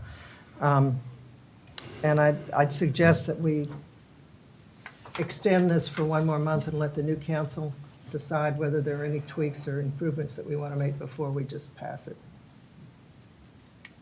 And Yeah, well, if it's a workshop tweak, that's not really an ordinance thing. We're Okay. just putting the structure in place for another Okay. year would be my recommendation. then that's fine with me. Scott, were you going to, sorry. No, I was going to agree with Jan. I think that the 3 committees that we have now collapsed down, I think has been working pretty well. And, we can always adjust during the workshop. I don't know about the 30-day extension. Do we want the new council to be able to participate in, their selecting the form of governance that we're going to enjoy during that year? I could be open to that, but maybe that's a conversation we have in 2 weeks at the council meeting. Because it'll come back as an ordinance. Okay. Extending it, we can change the timeline. Yeah, just the to- extension. I'm just talking extension, not change the ordinance. Okay, I'm good with that, too. So we are preparing an ordinance for you all to consider at your next meeting to extend it just for 30 days? My preference would let's extend it for the year, and if somebody wants to make an amendment as we have Changes full next year. council, then I think we can change that in the ordinance. I mean, you get to either place, whether you extended for 30 days or a year, it can be changed as the ordinance comes forward. That's right. And we will draft it that way, and certainly at first reading, council can amend it at that time. And that's, Yeah. because we do have to have 2 readings anyway on this. Yes, Go sir. ahead, Scott. No, I was just going to say, I'm just trying to think, will that include the next council to be able to determine it, or does that, if It will, we because- pass it for the year, then we're, Well, first reading will be the 28th. Second reading would be January 20, whatever. oh, I see, okay, Yeah. got it, okay. Right. Because the meeting we have in December is just for standing. We won't be committee doing appointments. we won't be doing a second reading. Well, we have a Yeah. auditor we need to Yeah, listen to. you could. You Could could do if we second wanted to, reading, but if you want to give the newly elected members to chime in, at second reading, they can make changes. So, but you've already kind of started the process, and you're not starting in January and then adopting it the next month. So that, Sounds good. that is a good path, I think. This is slightly related to this topic, but a little bit different, is, could you go through the timeline for committee selections for next year? It's at our December 5th, 6th. So There's because a, this is an election year, the December 5th meeting, which is the first Tuesday of the month, is when city council will hear nominations for appointments to boards and commissions, city attorney, and the municipal judge, along with appointments by the policy setting body for the standing committees. Those nominations are presented at that meeting, but they're voted on by the new council after they're sworn in on the at a special meeting first Tuesday in January, which would be January 2nd. So they're voted in so December 5th is when we hear the nominations, and January, it's when they're voted on. January It's voted 2nd is on. when the vote happens. okay. Will the new elected council members participate in that discussion in December? Yes, they are invited to participate in that. And again, it's not, it's just a put forth of a But line. there's no vote. There's no discussion or vote. Correct. At that point. Thank you. All right, item 2, discussion of resolution authorizing consumption of beer and wine, road closure, and amplified music at the Holiday Street Festival on December 2nd, 2023. Again, something we've done every year, and just have it as a resolution that we'll vote on on the 28th. Carrie, thank you for organizing this one again this year. This is one of the highlight events. Not that they all aren't, but this one's just going to say. Just a highlight. Discussion highlight in December, thank you very much. Discussion of resolution to adopt the Charleston Regional Hazard Mitigation and Program for Public Information. Again, this is an annual item that we take care of. The annual adoption's tied to our insurance ratings and resiliency efforts. Desiree or Douglas, anything to add there? No, I think that captures Okay. it fine. If you want to go to the PDF and It's linked. digest the 950 pages, it's there on your agenda. Y'all are full service, there you are. Next item, discussion of recommendation from the ATAX Committee of the following state accommodations grant request for tourism-related expenditures. You'll recall, we opened back up the funding request because we had roughly $35,000 left with the ATAX Committee. They had 3 requests that they've approved, and you can see them on your agenda here. IOP Chamber of Commerce, Light Up Front Beach to finish that project for $10,000. Mary Alice Monroe Limited, Wild Dunes Author Event for $20,000. YWCA Greater Charleston, Reverend Dr. Martin Luther King Jr. Tribute Week VIP reception for $2,500. Desiree, anything to add on this or questions by council? Question. Yes, sir. Is the second and the third one mentioned Mary Alice Monroe Limited and the YWCA Greater Charleston reception? Are they open to the public? The Wild Dunes Author Event, it is open to the public. The YWCA Greater Charleston event, you may recall earlier this year in March, we heard from Ms. Brown, who is organizing this event, and at the time, City Council voted to sponsor and sanction the event happening next year. However, no funds were approved at that time. That event is a special reception for people that are invited, those folks that sponsor the Tribute Week. They're hosting a VIP reception for those folks, so that particular event is not open to the general public, and that was part of the reason why the ATAX Advisory Committee decided to only approve 2,500. The original request was for 10,000, and they had some conversation about this one being a first-time event on the island and not them, because of that, not having enough information to prove the impact on accommodations of an event such as that one. So they still wanted to support it, but considering first time and considering the fact that it's an event specific to folks that are invited and sponsors of the league, they felt like 2,500 was appropriate. So the question is, yes or no, is it the event open to the public? It is not. Yeah, yes for the Mary Alice Monroe. no Correct. For the Greater Y. And is there any, you're asking, is there something in the ATAX guidelines about that specific? I'm just curious. Nothing in the statute, as long as it's something that is tourism related and meets all the generates, other meets the parameters. criteria. There is nothing that I recall from the guidelines that were adopted several years ago that requires it to be a public event. I could review that and just be 100% sure before you all vote on this at the end Yeah. of the month. Yeah, we'll verify that before we have that come up. Very good. Blair, No, I go just, ahead. it's public money, and so Yeah. Right. by definition, the public should be able to Right. attend. But That's does- just my question. Yeah, But the thank you. Mary Alice Monroe event sells tickets, right? Don't you have to have a ticket to attend? Yeah, but it's Yes. open to anybody. Yeah. I mean, it's not. Okay. Correct. Yeah. I think the Mary Alice Monroe event is wonderful, what she provides, but I just caution one thing that I think can be remedied, but I'm not sure we have confirmation of the remedy yet. She is not a 501c3. And that is correct. I appreciate you mentioning that. The ATAX committee did make a motion to approve that grant contingent upon us receiving the paperwork documenting that the organization is a 501c3 that is in the process as has not yet been completed. So if council approves this, the city would not disperse any funds until we receive that confirmation and the appropriate documentation to that effect. I mean, is there a chance we'll have it by a council meeting, or don't know? No, it won't be right away, but it'll be before the money. It should be before the event, and again, we would not disperse it until we have it. I would Okay. like to caution one thing more with that, though, is having set up a 501c3 myself, is she did not seem to be aware of what it is and what it entails, and this has been an event that she has been sponsoring, she has been hosting herself, and I would imagine any proceeds from it went to her privately, and I just want to make sure that if we're giving $20,000 to her, that she understands that it is not, any excess funds do not go into her coffers. Correct, and that was addressed at the That's what the ATAX ATAX committee. committee's for. Jimmy? Just a point of clarification here.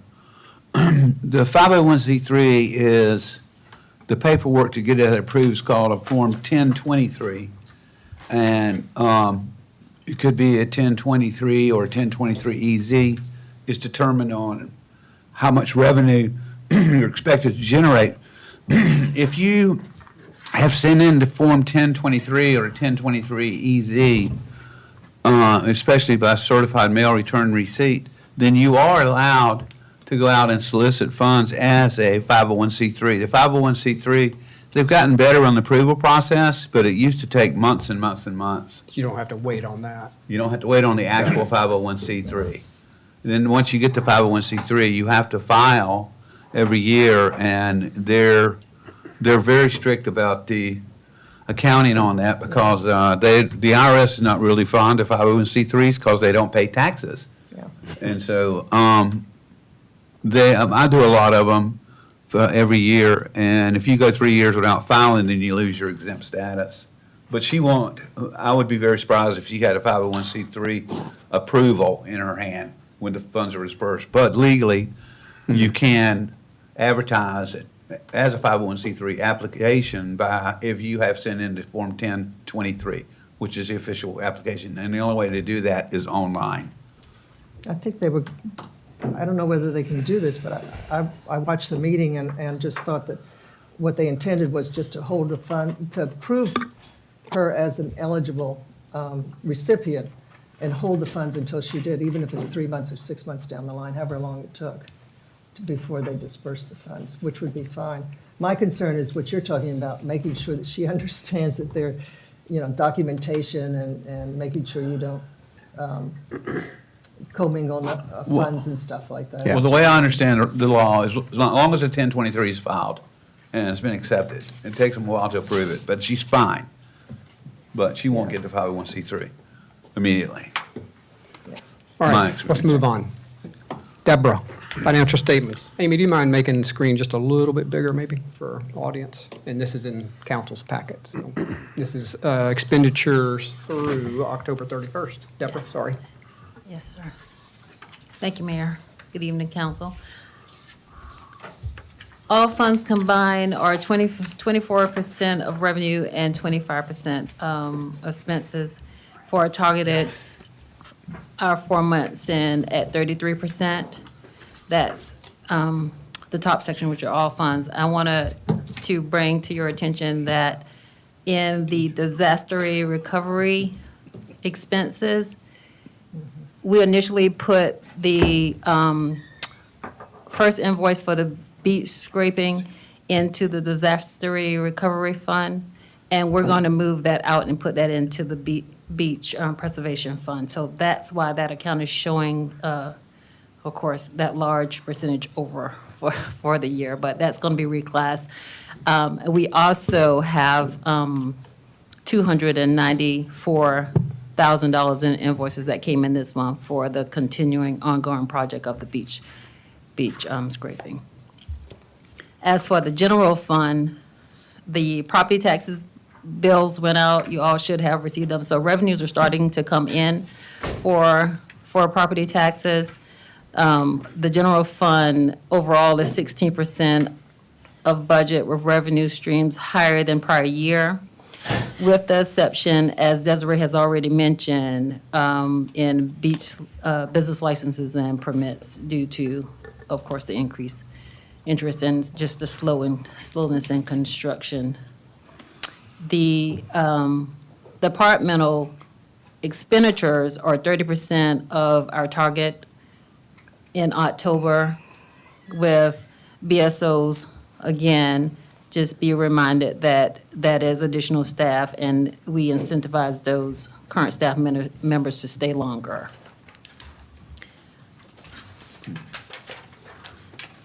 The cash balance is $42 million. We are still tracking at a good interest rate. It's at 5.6384 compared to last month at 5.6054. Of the $42 million, 21 of that is coming from restricted funds.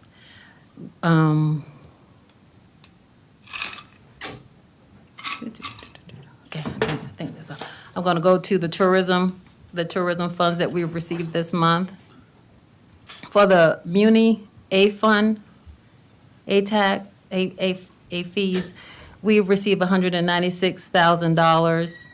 And so we're at 2% increase over prior year for the three collections that we received so far. For the state A tax, we received $913,000. That is a little bit less than what we received last year this time. It's actually 4% less than what we received.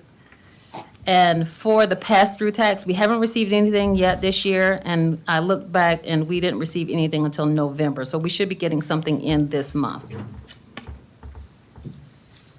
Can I ask you a quick question on the restricted money of roughly $20 million that we have? Is the interest earned on that also restricted? That's a good Yes, question. it is. It is restricted. Okay. Interest is earned by fund. Yeah. Mm. Thank you. Good question. For the hospitality tax, we received $131,000. That's a 13% increase over prior year for the 4 months that we have collected. Beach preservation, we receive $196,000, and that's a 2% increase of the funds we've collected thus far this year. this fiscal year. Local option tax, we received $107,000, and that's a 2% increase over prior year.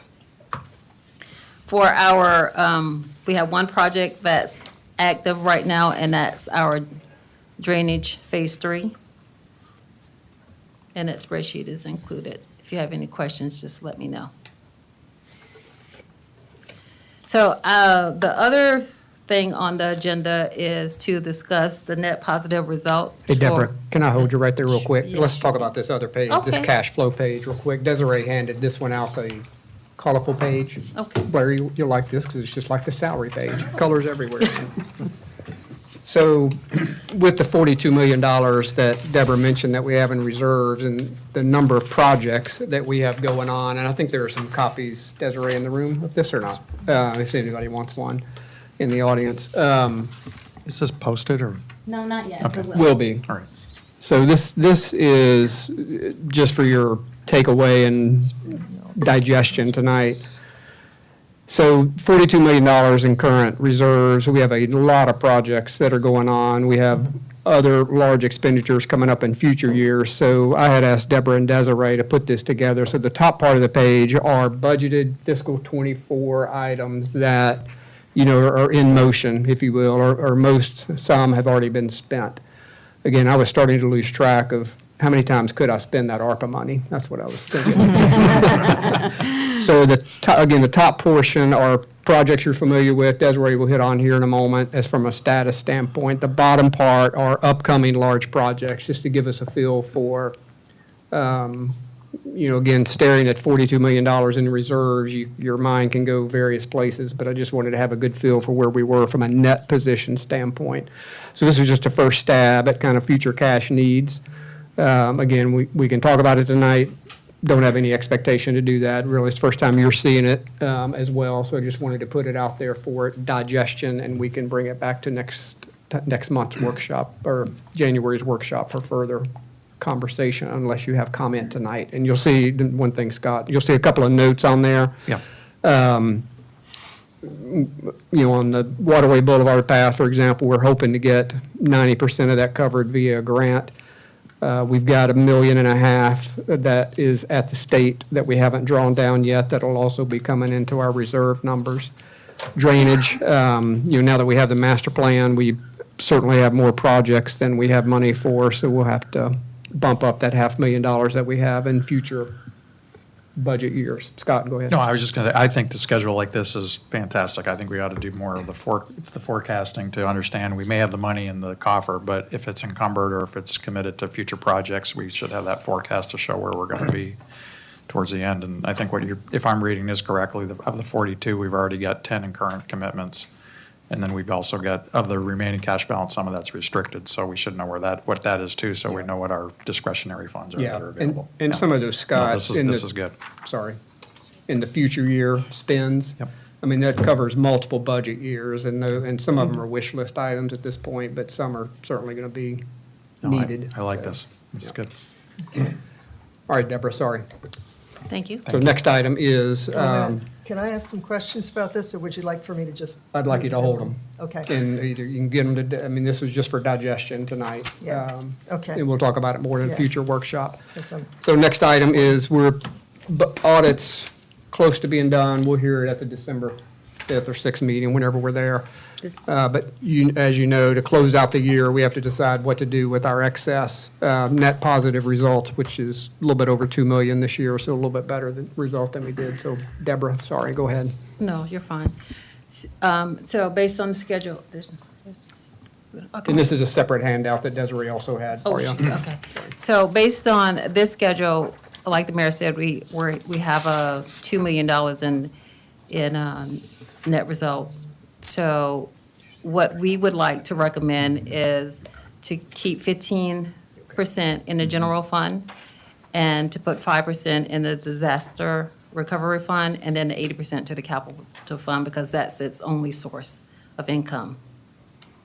And this percentage is similar to what we've done the last couple of years, because that number may fluctuate slightly, so if we just have it as a percentage, we don't have to come back to council for an approval level, but, Right. so that would be to take that 2 million and allocate it out based on staff recommendation. And this is, again, an unaudited number that we're looking at. So it's a net positive result, right? That's correct. Some people would call that a surplus, right? Yeah. Some people would, Some people may. yeah, not a deficit.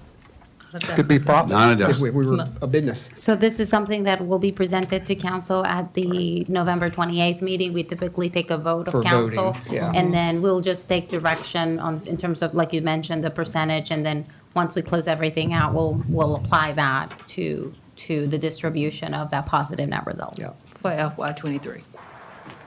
Questions on the allocation out, or, like I said, it's a little bit, we'd gone into the year thinking we were gonna be $1.2 million to $1.5 million net positive results. This was a good surprise. Deborah, thank you. You're welcome. Thank you. Exciting procurement, discussion of change order from Quality Enterprises for Phase 3 drainage project in the amount of $31,356. This is for our Forest Trail 36th Avenue project. So Douglas or Desiree, what?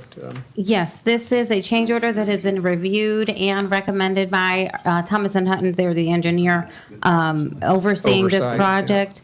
And this is to accommodate for a change in quantities related to the rotation and rotation and the placement of a junction box structure as part of our Phase 3. This is the outfall project that we have going on today. And also there was the excavation and paving repair footprint was higher than anticipated at bid, so this would be accommodating that change.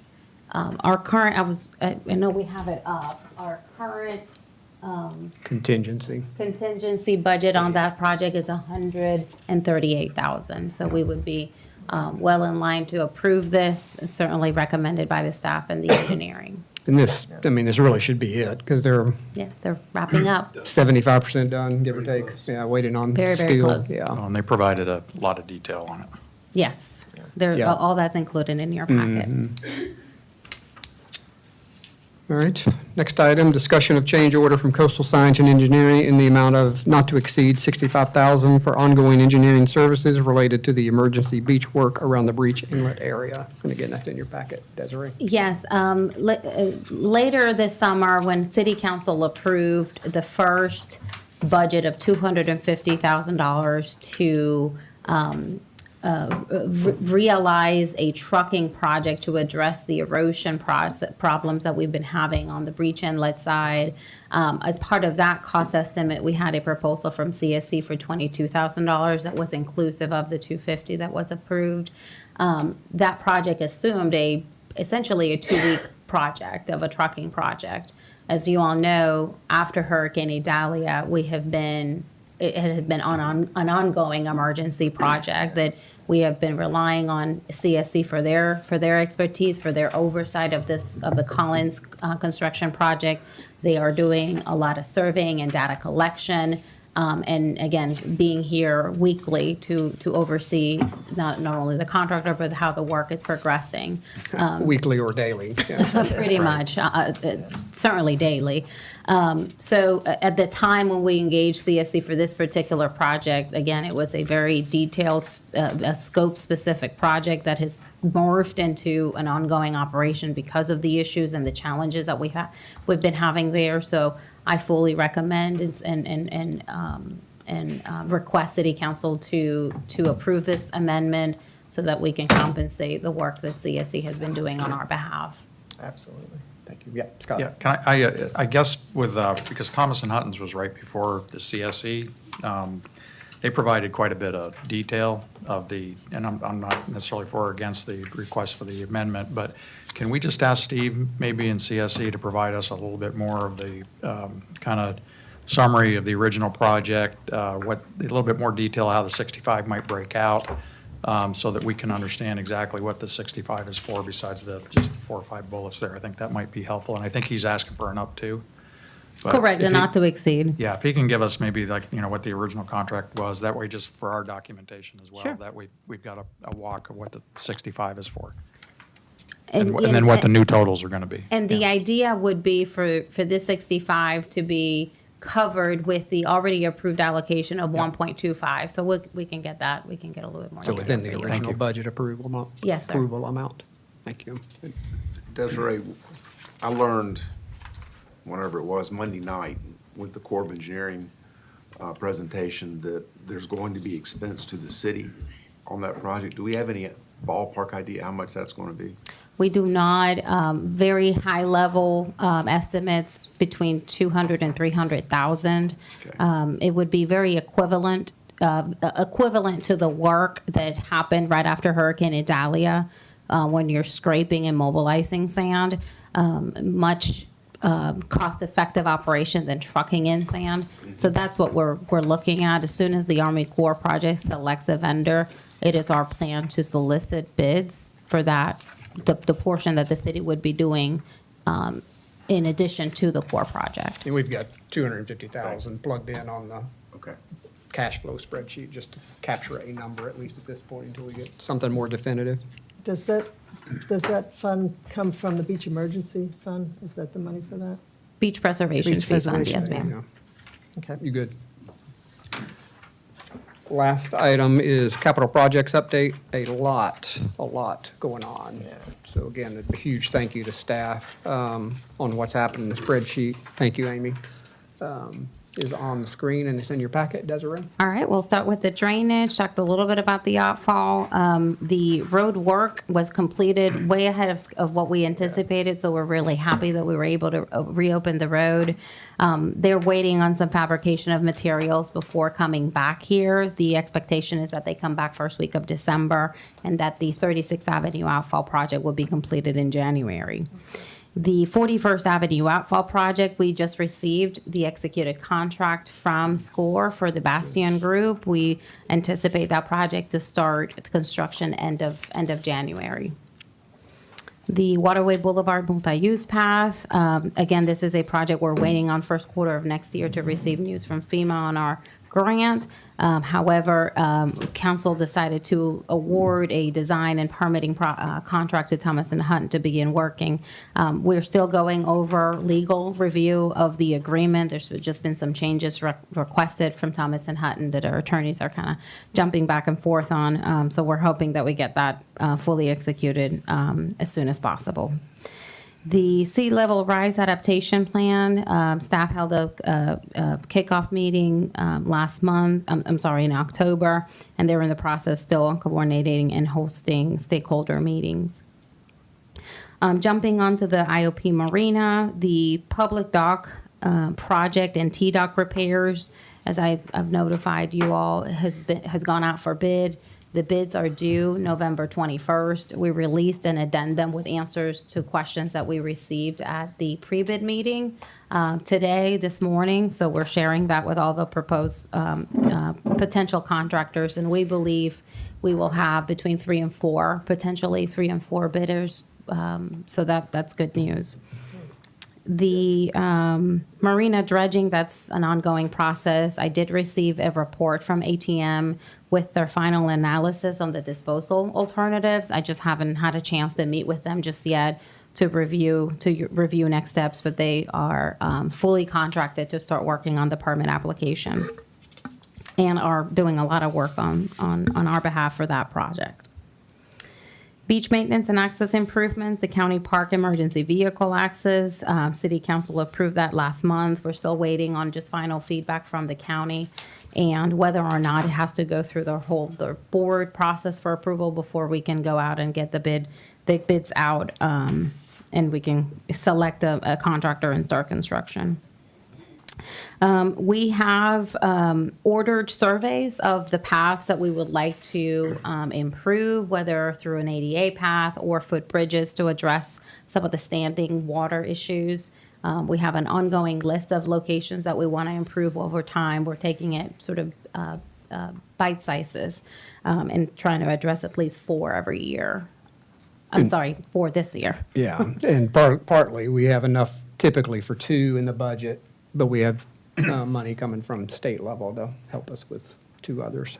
That's To right. be The ADA plan would be compliant. for the Yeah. ADA, the two ADA compliant boardwalks to be funded by that state allocation.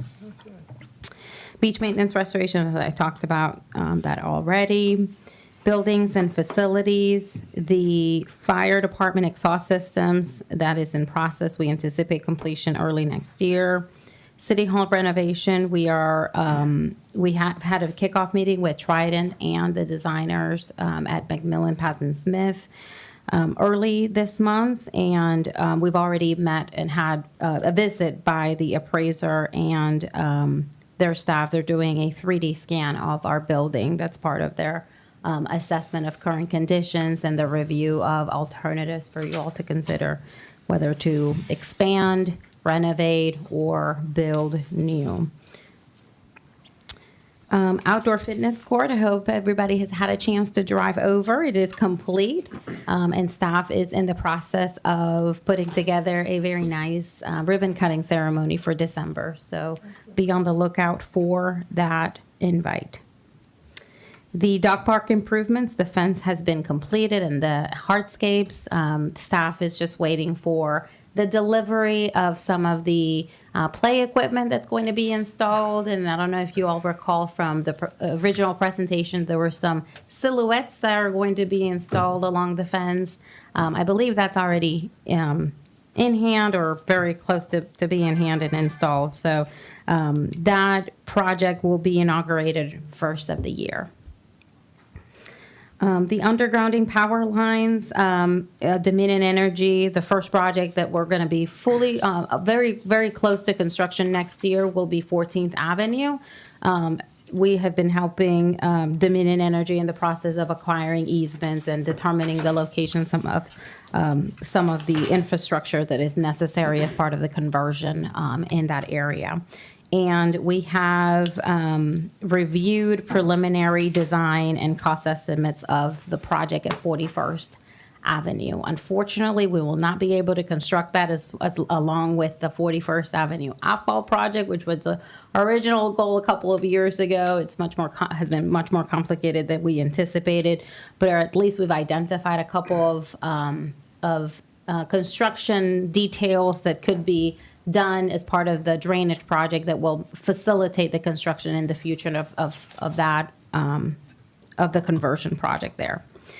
DOT provided, I'm going over to the Palm Boulevard bike and pedestrian enhancements. I've shared the very preliminary drafts of those concepts for Palm Boulevard that DOT's consultant developed for us. I've met with several of you and provided feedback and requested additional revisions from the DOT consultant, and I'm still waiting for those revisions, and once I have them, I will share them with you all. And then this is in addition to our list from last month. This is the 21st Avenue Sidewalk Repair, Widening, and Expansion Project. You all recall voted on this project earlier this year? Yeah, I think so. It's all blurry now. And for CTC funding, Charleston County Transportation Committee funding.